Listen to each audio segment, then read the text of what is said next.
Hello guys and welcome to the video. Today we're going to be writing a program to remove lines beginning with A from one file and copy them to another. Here we already have our text file which contains our lines, and all the lines beginning with A we're going to move over to this dest.txt file. And so what we're going to do for this program is that we're going to read all the files from our original file, which is going to be file.txt, and then we're going to be opening both of our files in write mode and copy the lines over. So what we're going to do is we're going to copy all of the lines from the text file. The way we're going to do that is we're going to say file is equal to open our first file, which is file.txt. We're going to be opening in read mode, so we're going to pass in r as a second argument. And now we're going to be reading, we want all of the lines, and we're going to store it in a variable called data.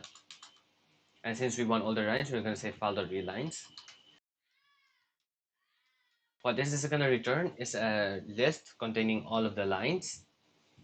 So this line is going to be one element of the list, this line is going to be another element, and so on. Let's see if that is what we get.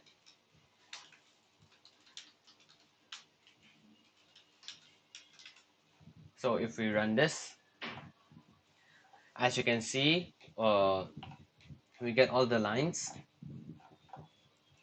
This is a new file. So all of the lines are an element in a list. This is what we get in our data variable. So now we can close this and we can continue on. Now we're going to be opening both our files in write mode. So we're going to say file is equal to open. First we'll open our original file, which is file.txt, and we're going to be opening it in write mode, so we'll say w. So we also have to open our destination folder, so we're going to call it dest, and we're going to do the same thing, open our dest file, and we're also going to be opening it in write mode. Now we have these two. So now we're going to be looping through all of the lines that we've stored in data. So we're going to say for I in data. First of all, let's see what this does.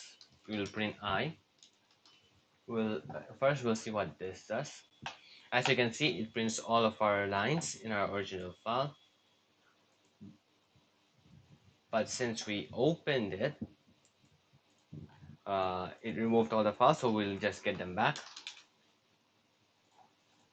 Now let's clear this out. So now we're going to check if the first character of each line is a capital A or a lowercase a, and if so, we'll write it to our destination file. So we're going to say if I of 0 equals capital A, or I of 0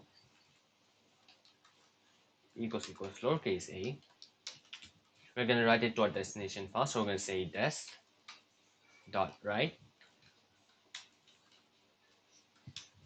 and then we're going to write the line, which is I. And now if it's not a capital or a lowercase a, we're going to write it to our original file. So we're going to say else. Our original file is we needed file. I will say file.write I. And we want to know when our program finishes, so we're going to print out something here. We're going to say print program executed, and let's check we have all our files. If it runs correctly, it should move lines 3 and 5 over to this file. Let's see if that's what we get. It says program executed. We open our file. Now there's only 3 lines, and the 2 lines have been moved. That's all for this video. Thank you.